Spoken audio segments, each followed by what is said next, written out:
आज हम बात करेंगे गायनेकोमेस्टिया के ट्रीटमेंट के बारे में। What is gynaecomastia? Gynaecomastia is a enlargement of the male breast glands, यानी कि जो मेल ग्लैंड होते हैं, ब्रेस्ट ग्लैंड, वो बढ़ जाते हैं। उसके बढ़ने की वजह से जो मेल बूब्स डेवलप हो जाते हैं। और पेशेंट को क्या सिम्टम्स रहते हैं, उसमें सबसे प्रॉब्लम इंपॉर्टेंट है कि पर्सनैलिटी इश्यूज। पेशेंट को कॉन्फिडेंस लूज होने लगता है, एंजाइटी इश्यूज आने लगते हैं, स्विमिंग पूल में नहीं जाना, कपड़ों किसी के सामने चेंज नहीं करना। तो इसमें हम क्या करते हैं, ये प्रॉब्लम बहुत ही कॉमन है और इसका ट्रीटमेंट है हमारा chest fat removal with gland removal. Gland का मतलब है जो गांठ हो जाती है निप्पल या रोलर कॉम्प्लेक्स के नीचे, उसको हम निकालते हैं।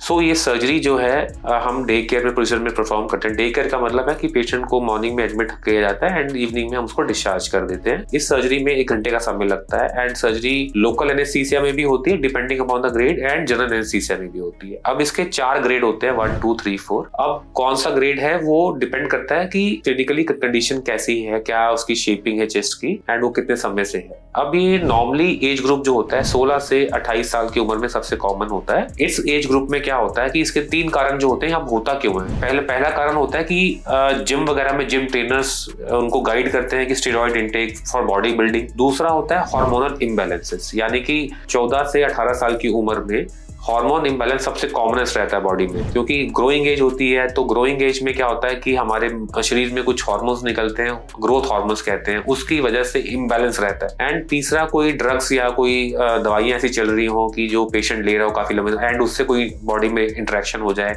एंड उसकी वजह से ग्लैंड डेवलप हो जाए। सो सर्जरी में हमें, मैंने आपको बताया, लिपोसक्शन विद ग्लैंड रिमूवल करते हैं। इसमें सर्जरी 1 घंटे की होती है एंड सर्जरी के बाद पेशेंट की छुट्टी कर देती है शाम को। उस दिन सेम डे छुट्टी है, नेक्स्ट डे से वो अपना काम कर सकता है। इसमें कोई बेड रेस्ट की जरूरत नहीं होती, इसका कोई साइड इफेक्ट नहीं होता है। ठीक है, सबसे बड़ी बात है कि पेशेंट का आफ्टर सर्जरी इमीडिएट आपको रिजल्ट मिलते हैं एंड पेशेंट का जो कॉन्फिडेंस है आफ्टर सर्जरी वो काफी ज्यादा रिगेन हो जाता है। एंड इसमें 7 दिन तक दवाइयां चलती हैं। छुट्टी के बाद एक प्रेशर गारमेंट भी देते हैं आपको पहनने के लिए।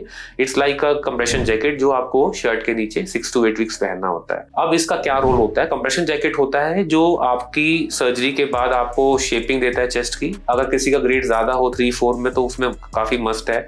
उसमें आपकी स्किन टाइटनिंग भी करता है तो एंड चेस्ट को सपोर्ट देता है। सो अगर आपको गायनेकोमेस्टिया के रिलेटेड और कुछ पूछना है या कुछ जानना है तो do call us. Thank you.